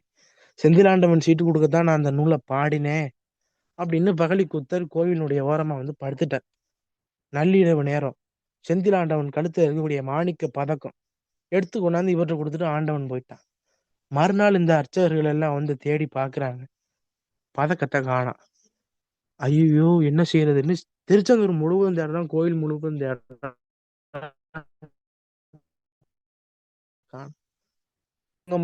போல கிடங்கு போல இருக்கக்கூடிய பகுதியில் இந்த பகலி குத்தம் படுத்து இருக்கிறான். போய் பாக்குறாங்க, கழுத்துல ஆண்டவனுடைய மாணிக்க பதக்கம். புராணம் பிள்ளைத்தமிழ் பாடியவருக்கு திருக்கோயிலில் இருக்கக்கூடிய அடியார்கள் சிறப்பு செய்யவில்லை என்றால் என்ன, ஆண்டவன் சிறப்பு செய்தான். பார்த்த உடனே பதறி போய் உடனே பல்லக்கு ஏற்படுத்தி பகலி கூத்தனை மேலே தூக்கி அவன் பாடிய பிள்ளைத்தமிழையை மேலே தூக்கி இந்த திருச்செந்தில் பதியை வலம் வந்தார்கள். இத்தகைய கருணைக்குரியவன் சுப்பிரமணிய சுவாமி. சிவபிரகாசர் என்பவர் துறைமங்கலம் நல்லாற்றூரிலே பிறந்தவர், மயிலம் பகுதி. அவர் திருச்செந்தூருக்கு போறார். அங்க ஒரு போலி புலவன் அவரோடு வாது பண்றார். அவரிடத்திலும் செந்திலாண்டவன் திருவுருளை பெற்ற இந்த சிவபிரகாசர் என்பவர் எம்மோடு பாடலில் நீ வாது செய்து வெற்றி கொள் என்றார். இறைவனுடைய திருவுருள் பெற்று பாடுகின்றார்கள். அப்படி இவர் பாடுகின்றார். திருச்செந்தூர் நீரோட்டக யமகந்தாதி. அது தமிழ் என்ன தெரியுமா? இதழ் அகலந்தாதி. பகரம் மகரம் கலவாமல் தமிழ் பாடல் பாடுறது. அப்படி பாடும் பொழுது இதழ் ஒட்டாம பாடல். இவர் 30 பாட்டு பாடிட்டார். எதிர்த்து பாடின போலி புலவன் ஒரு பாடல் 2 பாடல் கூட பாட முடியல. அப்படி அவருடைய தோல்வியை ஒத்துக்கொண்டார். குமரகுருவர் சுவாமிகள் முருகப்பெருமானுடைய அருள் பெற்று பாடினார். இப்படி பல இடங்களிலே பலர் முருகப்பெருமானுடைய அருள் பெற்று பாடியிருக்கின்றார்கள். இத்தகைய அருமை பெருமை மிக்க பெரிய செயல்களை செய்த என்ன நிறைய பேர். முருகம்மை என்ற ஒரு அம்மை முருகப்பெருமானுடைய பெயரை சொல்லி அருள் பெற்றார். குணசீலர் என்பவர் திருச்செங்கோட்டிலே முருகப்பெருமானுடைய அருள் பெற்றார். இன்னும் நிறைய அன்பர்கள் முருகப்பெருமானுடைய அருள் பெற்றார். கந்த புராணம் பாடிய கச்சியப்பர் வரலாறுல மிகப்பெரிய வரலாறு.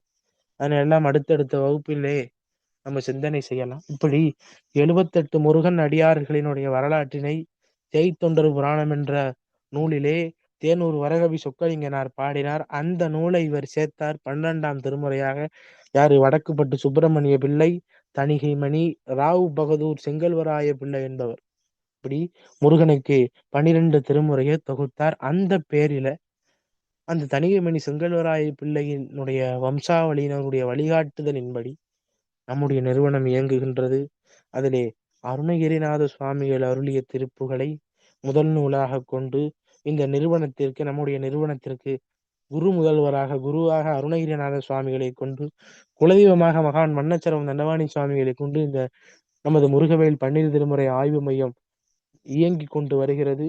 இதனுடைய நிறுவனத்தினுடைய முக்கிய நோக்கமாக இருப்பது, ஒன்று, திருப்புகழை பரப்ப வேண்டும்.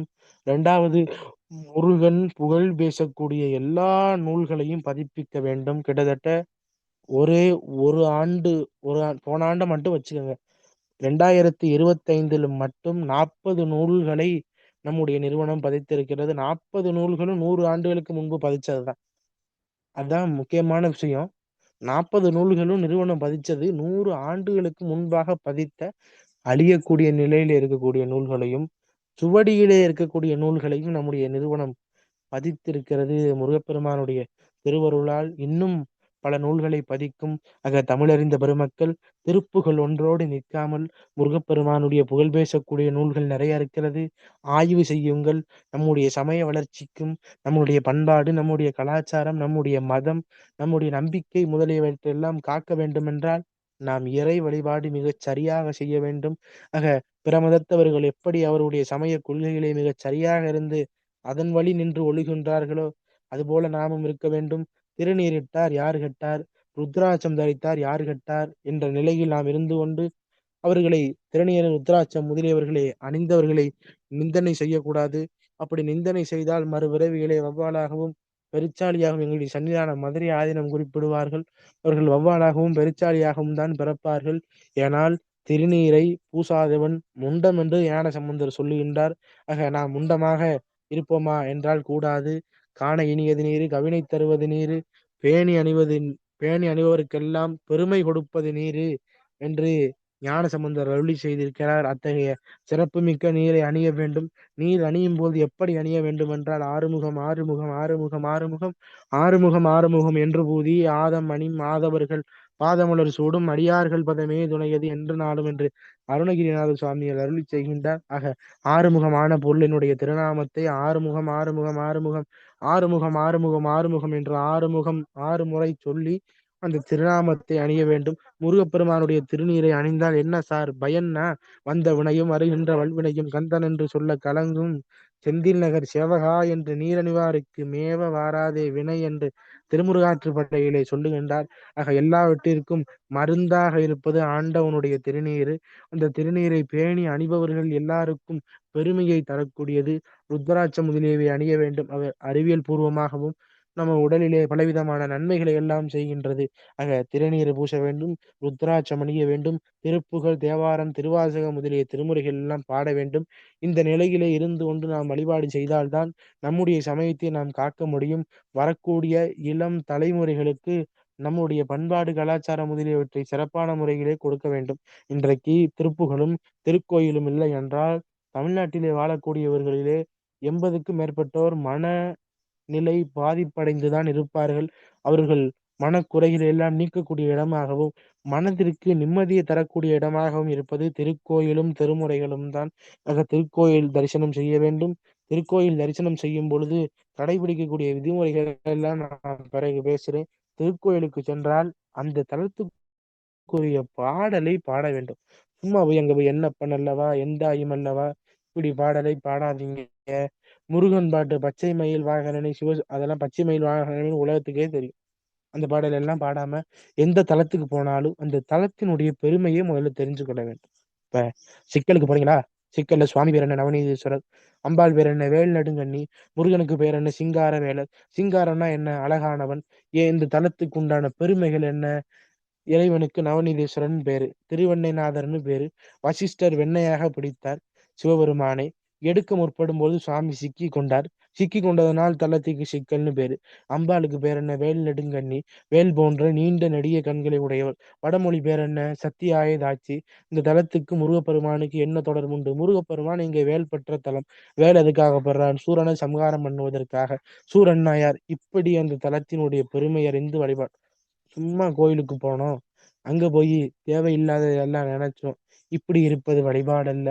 2வது, கோயிலுக்கு போகும்பொழுது அதற்கென்று ஒரு விதிமுறை இருக்கிறது. இறைவனுக்கு சும்மா வெறுங்கையை வீசிக்கொண்டு கோயிலுக்கு போகக்கூடாது. ஏதேனும் நம்மளால முடிந்த அளவுக்கு பூ, நீர் முதலியவை எல்லாம் வாங்கி கொண்டு கொடுக்கணும். அது தன்னுடைய கையின் மூலமாக கட்டி கொடுத்தால் இன்னும் ரொம்ப சிறப்பாக இருக்கும். அது ஒண்ணு. 2வது, கோயிலுக்கு போறவங்க நிறைய ஆடை ஆபரணம் இவையெல்லாம் போட்டுக்கொண்டு கோயிலுக்கு போய் வழிபாடு செய்வது என்பது பெருமைக்குரிய செயல் அல்ல. ஆடை அணிகலன் ஆடம்பரங்களை ஆண்டவனுக்கு விரும்புவதில்லை. கண்ணா அங்கொரு கண்ணும் இங்கொரு கண்ணும் ஆலய வழிபாடு இல்லை, தெய்வம் இருப்பது எங்கே அகத்தில இருந்து அருள் செய்கின்றார் என்று நம்ம கோயிலை குறிப்பிடுகின்றோம். அது அந்த கோயிலுக்கு என்று ஒரு மதிப்பு இருக்கின்றது. அதனை எல்லாம் நம்ம பின்பற்றி ஆலய வழிபாடு செய்யணும். ஆலய வழிபாடு வழிபாடு ரொம்ப ரொம்ப ரொம்ப ரொம்ப முக்கியம்.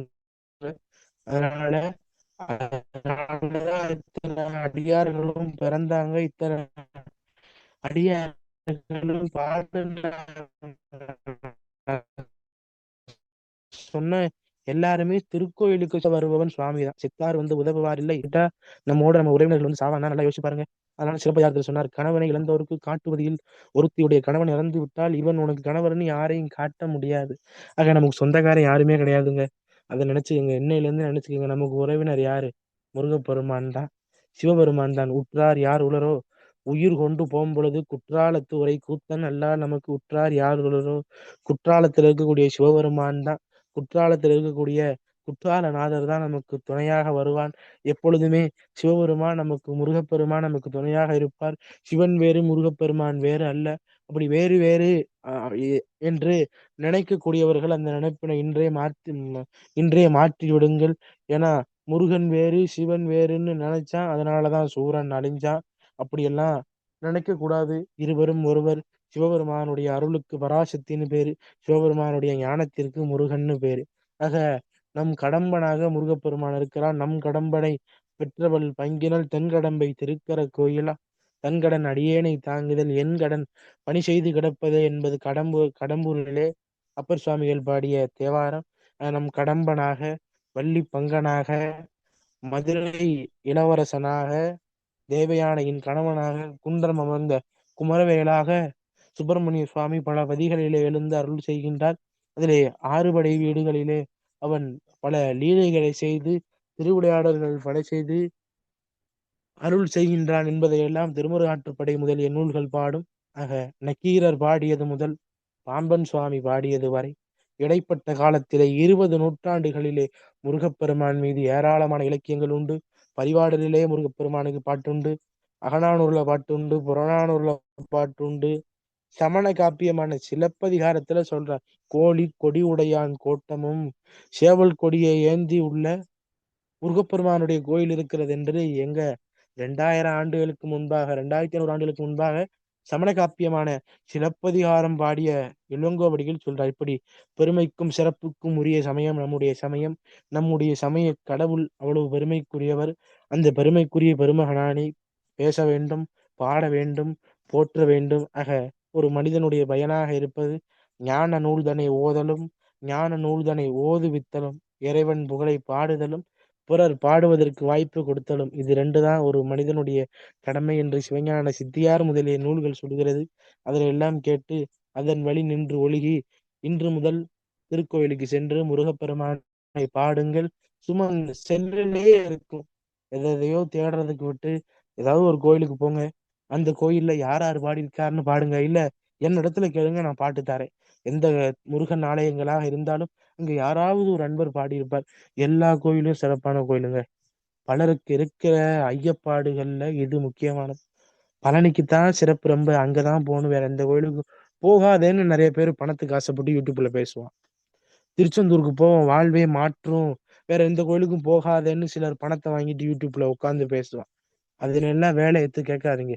எல்லா இடத்திலும் இருக்கக்கூடிய ஆண்டவன் ஒருவன் தான், இறைவன் ஒருவன் தான். அவரை நம்ம வேற வேற ஊர்ல வெவ்வேறு இடத்துல வச்சு கும்பிடுறோம். அப்ப ஏன் சார் ஒரு தலத்தை மெயின் பண்ணி சொல்றாங்கன்னா, அந்த தலத்திலே அந்த ஆண்டவன் சிறப்பான முறையிலே அருள் செய்கின்றான். இப்போ மற்ற தலத்திலும் அவன் சிறப்பான முறையிலே அருள் செய்கின்றான். இருப்பினும் அந்த தலம் அவனுக்கு உரியதாக இருக்கிறது. இப்ப சிவபெருமான் மதுரையிலே இருக்கிறார், அதே சிவபெருமான் திருவண்ணாமலையில இருக்கிறார், அதே சிவபெருமான் தில்லையில நடராஜாவாக ஆடுறார். இப்ப நான் சொல்லுவேன், சிவபெருமான் எங்க மதுரையில தான் 64 திருவிளையாடல் செஞ்சார். இப்ப சுவாமி எங்க ஊர்ல தான் இருக்கார், திருவண்ணாமலை சிதம்பரம் முதலிய தினங்கள்லாம் டம்மின்னு நான் சொன்னா நீங்க ஏத்துக்கிருவீங்களா? அப்ப சிவபெருமான் எல்லா இடங்களிலும் இருக்கிறார். நம்ம ஒவ்வொரு ஊர்லயும் அவருடைய அருளுக்கு பாத்திரமான அன்பர்கள் பலர் அவரை வழிபாடு செய்கின்றார்கள், போற்றி பாடுகின்றார்கள். அதுபோல நாம் இருக்கக்கூடிய இடத்திலே, நம்ம இருக்கக்கூடிய பகுதிக்கு அருகிலே இருக்கக்கூடிய முருகன் ஆலயங்கள் ரொம்ப நலிவடைஞ்சு நான் நிறைய இடத்த பார்த்திருக்கேன். சிவாலயங்கள், முருகன் ஆலயங்கள் இதெல்லாம் தொண்டு செய்யணும், பணி செய்யணும் என்றாலே பெரிய பேரு. ஆக அன்பர்கள் எல்லாம் என்ன செய்யணும், தன்னுடைய அருகில இருக்கக்கூடிய வீட்டுகளுக்கு அருகில இருக்கக்கூடிய முருகன் ஆலயமோ, சிவனாலயமோ, விநாயகர் ஆலயமோ இருந்தால் அதனை மீட்டெடுங்க, வழிபாடு செய்யுங்க. முடிந்த அளவுக்கு இறை தொண்டு செய்யுங்கள். ஏன்னா இது எல்லாராலையும் செய்ய முடியாது. கிட்டத்தட்ட 2000 3000த்துக்கு மேற்பட்ட அப்ளிகேஷன் வந்தது. அதுல 300 பேரை மட்டும் தேர்வு பண்ணி வகுப்பு நடத்துறேன்னா அது ஆண்டவனுடைய திருவுருளால தான் நிகழும் என்பதை சொல்லிக்கொண்டு, இதுவரை கேட்ட உங்கள் அனைவருக்கும் அடியேனுடைய நன்றிகளையும் வணக்கத்தையும் ஆசீர்வாதங்களையும் தெரிவித்து மகிழ்கின்றேன். இன்றைய வகுப்புல நம்ம தெரிந்து கொண்டது அருணகிரிநாதர் பத்தி சின்ன தகவல் தான் சொல்லியிருக்கேன். இன்னும் அறிமுகம் நிறைய கொடுப்பேன். அதனால நீங்க தாராளமா கேட்டுக்கலாம். முருகவேல் பன்னிரு திருமுறைனா என்னன்னு சொன்னோம். யார் தொகுத்தான்னு சொன்னோம். வடக்குப்பட்டு சுப்பிரமணிய பிள்ளையினுடைய புதல்வன் ராவ் பகதூர் தணிகைமணி செங்கல்வராய பிள்ளை எழுதிக்கங்க. தணிகைமணி செங்கல்வராய பிள்ளை தான் முருகப்பெருமானுடைய 12 திருமுறைகளையும் தொகுத்தார். அது மட்டும் இல்லைங்க, அருணகிரிநாதர் பாடிய எல்லா நூலுக்கும் உரை எழுதினவர் அவர்தான். திருப்புகழ், கந்தர் அந்தாதி, கந்தர் அலங்காரம், கந்தர் அனுபூதி, திருவகுப்பு, வேல்மயில் சேவல் விருத்தம், இன்னும் திரு கூற்றறிக்கை, இப்படி அருணகிரிநாத சுவாமிகள் பாடின எல்லா நூலுக்கும் உரை எழுதினவர் இவர்தான். 2வது குகஸ்ரீ ரசபதி ஐயா, 3வது திருப்புகழ் அடிமை ஸ்ரீ சு. நடராஜன், 4வது வாரியார் சுவாமி. வாரியார் சுவாமி ஒரு 800 பாட்டுக்கு உரை எழுதியிருக்கிறார். ஆனா திருப்புகழ் நமக்கு கிடைக்கிறது 1300 திருப்புகழ் கிடைக்கிறது.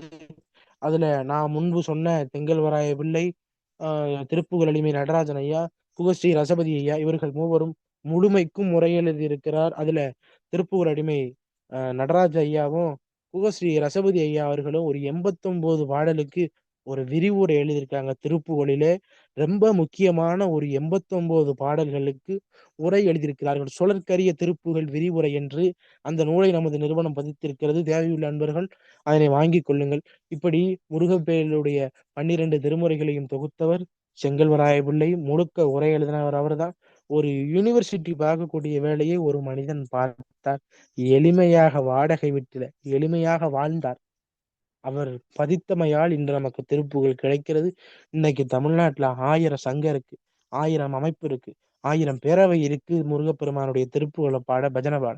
இதுக்கெல்லாம் காரணமாக இருந்தவர் யார்? தணிகைமணி செங்கல்வராய பிள்ளை. ஆக அவருடைய பணி போற்றுவதற்குரியது. அவர் பதித்தார், முழுவதற்கும் முறை எழுதினார். சிவபெருமானுக்கு இருப்பது போல சிவகுமாரனுக்கும் 12 திருமுறையை வகுத்தார். அந்த 12 திருமுறையில 12வது திருமுறை முருகன் அடியாருடைய புகழை பேசக்கூடிய நூல் செய்தொண்டர் புராணம். முருகன் அடியாருடைய பெருமைகளை எல்லாம் விளக்கி உரைக்கின்றது. 3333 பாடல் முருகப்பெருமான் அருள் பெற்று அவர் பாடினார். அதன் அடியேன் முதல்ல அடியேன் தான் அதை உரைநடை ஆக்கியிருக்கேன். ஏன்னா அந்த தேனூர் வரகவி சொக்கலிங்கனாருடைய பேரன் மூலமா எனக்கு அந்த மூல நூலை அவர் கொடுத்த ஐயாவோட கையெழுத்து பிரதியெல்லாம் நான் பார்த்திருக்கிறேன். தாளில் தான் எழுதியிருந்தேன். அந்த மூல நூலை வைத்து அடியேன் அதனை உரைநடையாக ஆக்கி எல்லாம் வல்ல செந்திலாண்டனுடைய சன்னதியில் அந்த நூலை வெளியிட்டேன். அதெல்லாம் பெரிய அருட்செயல். அடுத்த வகுப்புல அதெல்லாம் பற்றி அடியேன் பேசுறேன். முருகன் அடியார்களை பற்றி சிலர் செய்தியை சொன்னோம். சிலர் வகுப்பு நடத்தும் பொழுதே சொல்றேன். ஏன்னா அருணகிரிநாதருக்கு நண்பராக இருவர் இருந்திருக்கிறார்கள். அதனெல்லாம் அவர் திருப்புகள்ல வைத்து பாடுறார். நிறைய தெரிஞ்சுக்கிறணும். நம்மளுடைய நோக்கம் என்னன்னா, திருப்புகழ் என்ற ஒன்றிலே நிக்க கூடாது. நான் அப்படி யாரையும் நிக்க வைக்க மாட்டேன். ஏன்னா நான் என்னென்ன படிச்சேனோ, எனக்கு என்னுடைய குருநாதர் என்னென்ன எல்லாம் சொல்லி கொடுத்தார்களோ அது எல்லாம் உங்களுக்கு சொல்லணும். ஏன்னா நீங்க எல்லாம் கந்த குடும்பமாக என்னுடைய மாணவர்களாக என்னிடத்துல நம்ம எல்லாரும் ஒன்னாக சேர்ந்து சுவாமியை படிக்க போறோம், சாமியை அனுபவிக்க போறோம். ஆக அதனால திருப்புகழை தவிர வேற என்னென்ன நூலெல்லாம் படிக்கணும், என்ன நல்ல நல்ல பாடலாம் நிறைய இருக்கு.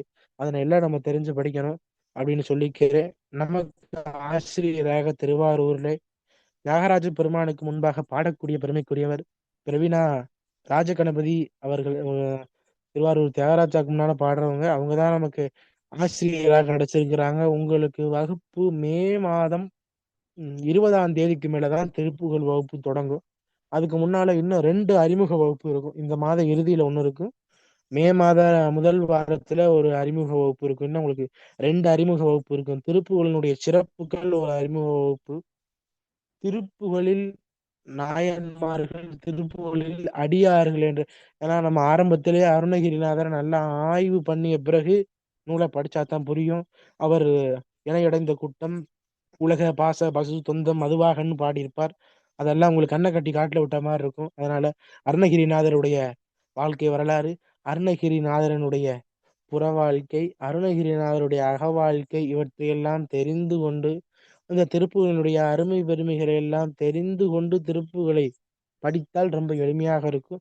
ஆக அதுக்கென்று பேராசிரியர் பெருமக்கள் பேசுவார்கள் அடுத்தடுத்த வகுப்புல. உங்களுக்கு எல்லாம் அப்டேட் பண்றேன்.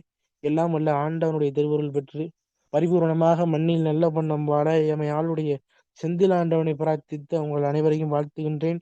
ஏதேனும் சந்தேகங்கள், ஏதேனும் ஐயப்பாடுகள் இருந்தால் ஒவ்வொருத்தராக கேட்கலாம். இன்றைய வகுப்பு ரெக்கார்ட் செய்யப்பட்டுள்ளது. குழுவில் அனுப்புவேன். அனைவரும் பார்த்து கொள்ளுங்கள். ரொம்ப நன்றி. முடிந்தளவு கிங்ஸ்